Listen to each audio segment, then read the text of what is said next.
Hello, my name is Timothy Bailey. This is my lesson plan narrative to go with my lesson plan presentation. The lesson plan was for a EFL class in Korea. They are middle school students, probably early middle school students. They native language obviously is Korean, so they are learning English. The language skill that we were trying to work on was general academic vocabulary, high frequency academic vocabulary, words that I thought they could use to replace some of the simpler words when they're writing essays, words that they might need to know as they move into high school or even college for things like the TOEFL test. The class is 3 hours long. So it's intended to be a 3-hour long class. My presentation was 25 minutes, so it's pretty quick, sped up. Let's start at the beginning. For the warm-up, I tried to connect with some of the previous material in the class in a previous lesson. So we were talking about animals and the life cycle. Then I tried to connect that with some of their own knowledge about processes by using making a cake as a process with different steps. In this section, I used visuals, I used pictures to help them see and talk about what was going on in a process. In regular class, in the 3-hour class, I would ask a lot more questions during both the warm-up and the visual engagement section. I would ask them more of, well, what do you do different when you make a cake, or what else do you do other than these 5 steps? In the warm-up section, we might talk more about, well, why do plants need sunshine? What if it's a cloudy day? What if there is no sunshine? During the presentation, I thought about the idea of plants and animals that live in the bottom of the ocean, things like that, to engage them more.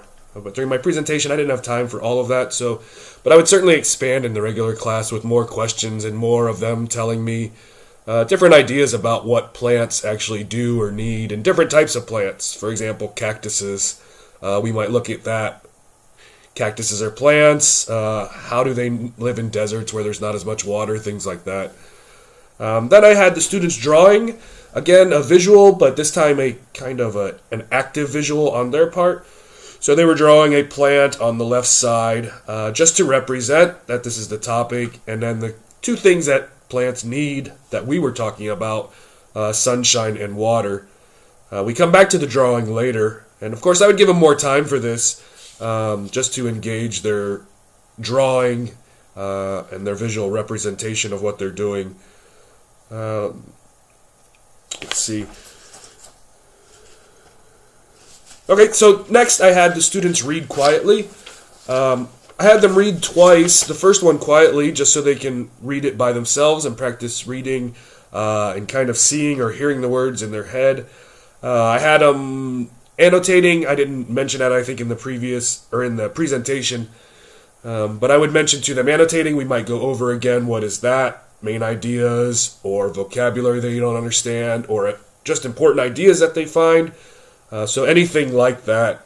Also, it's important to remember that for this EFL class, even though I'm teaching about photosynthesis, and this is kind of a science content in EFL, it's really about the language through the vehicle maybe of science. So unlike ESL, the students aren't expected to know in this class the scientific elements, the subject elements. They're hoped or expected to know the language elements, so the vocabulary and things like that.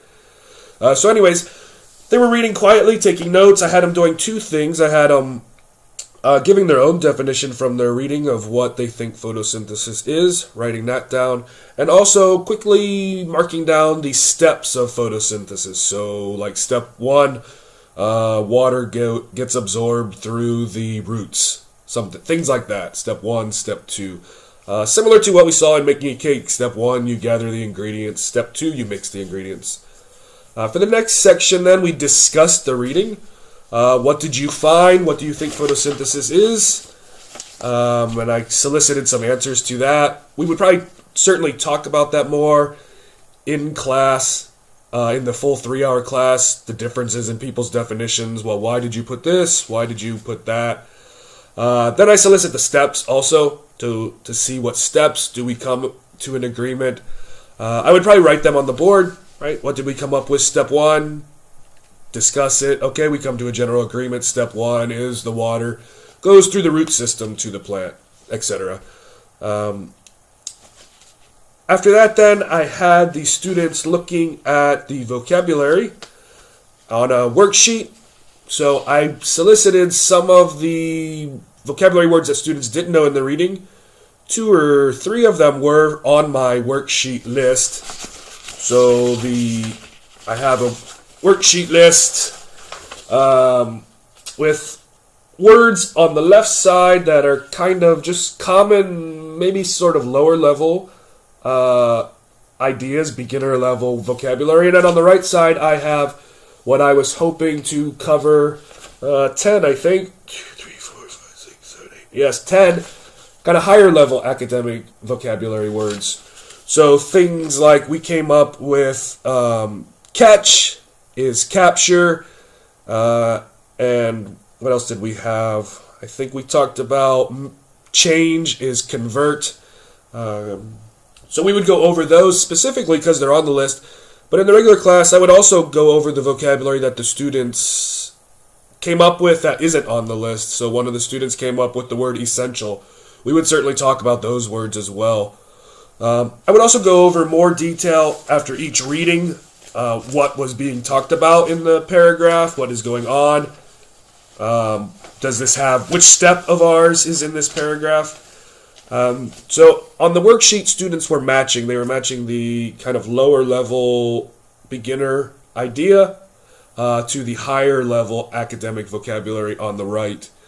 Another thing we would talk about in the fuller class is the part of speech of the word. Here we were just matching the ideas as I took them out of the paragraph. So some of the general vocabulary is in one form, but the idea in the academic side from the text is a different form. So we would talk about how to make those equal.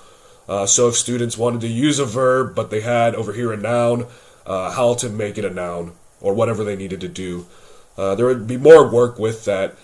But again, this was, so the first reading, they see the vocabulary words, then they see the words on the worksheet, and they're matching them with ideas on the left side that they hopefully already know. So they're seeing the words again. Then we read the text again.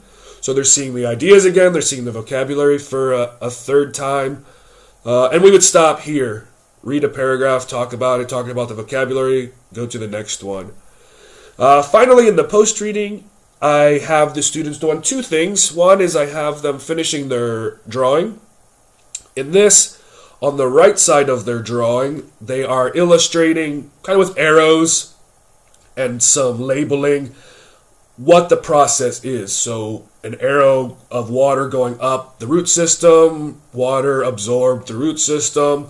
Then we might talk about an arrow going up the stem of the plant or the trunk of the tree, water going up the plant, sunshine coming into the leaves, things like that. So they would illustrate their drawing further about the process of photosynthesis. Another thing they would do is they would write a paragraph to go with the visual that they've drawn. I like having students do a visual drawing in my class, particularly in this class, a visual drawing and then a written text to go with the visual drawing.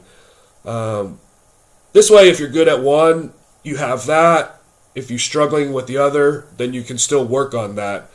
And the 2 can go together. The students can see what they need to write about in their own drawing. So here, right, they would talk photosynthesis is, they would define it like we've been doing through the class. Then they would use transitions first. The water gets absorbed in the root system. They would cover the steps that we talked about. And they would... Now I lost what I was saying. That's right. That's about what they would do. They would write a small paragraph detailing this process of photosynthesis.